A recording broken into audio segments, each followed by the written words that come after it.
நான் பர்சனலாக இந்த கதையை பார்க்குறதுங்கிறது நான் இது பண்ணணும்னு நினச்சதுக்குமான ரீசனுமே வந்து அந்த ஷாஷாங்க் ரிடெம்ப்ஷன் படம் இருக்கும்ல, அது என்னென்னா செய்யாத குற்றத்துக்காக ஒரு ப்ரிசனில் அடைப்பட்டுடுறான் ஒருத்தவன்.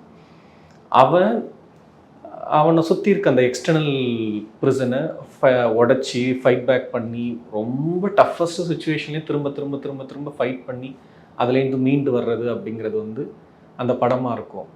ரொம்ப ஸ்ட்ராங்கான பிளாட், அது ஃபைனஸ்ட் ஃபில்ம் அது ஆக்சுவலாக. ஆனால் இந்த எக்ஸ்டர்னல் ப்ரிசன்றது நமக்கு தெரியும் விசிபிளாக. ஆனால் ஹியூமனாகவே வந்து என்ன நடக்குது அப்படின்னா, நம்ம எல்லாருமே மோஸ்ட்லி நம்மளோட பிஹேவியரால், நம்மளோட ஹேபிட்டால், இந்த மாதிரியான நமக்குள்ளவே ஒரு பேட்டர்ன் இருக்கும். சில விஷயங்களை நம்ம எக்ஸ்ப்ளோர் பண்ணவே மாட்டோம். Maybe because of the fear, இல்லை பிகாஸ் ஆஃப் அவர் ஹேபிட். அது starting from a small thing. நம்ம இதோட கண்டினியூஸாக இந்த பேட்டர்ன் வந்து லைஃப் ஸ்டைலாக மாறி மாறி மாறி மாறி ஒரு ஹியூமன் லைஃப் வந்து எவ்வளோ வேல்யூ க்ரியேட்டிங்காக யூஸ் பண்ண வேண்டிய ஒரு ஹியூமன் லைஃப் வந்து ரொம்ப பேத்தட்டிக்காக, பாயிண்ட்லெஸ்ஸாக, வீக்கான ஒரு லைஃபாக எண்டப் ஆகிறது இருக்குல்ல, அது மாதிரியான ஒரு சுச்சுவேஷன் தான் க்ரியேட் பண்ணிக்கிட்ட பிஹேவியரல் பேட்டர்ன் சொல்லலாம். அதுக்குள்ளேருந்து ஒருத்தன் எப்படி ஃபைட் பேக் பண்ணி தன்னோட ஆஸ்பிரேஷன்ஸையும் ட்ரீம்ஸையும் அக்கம்ப்ளிஷ் பண்ணுறான் அப்படிங்கிறது தான் நான் இதை பார்க்குறேன்.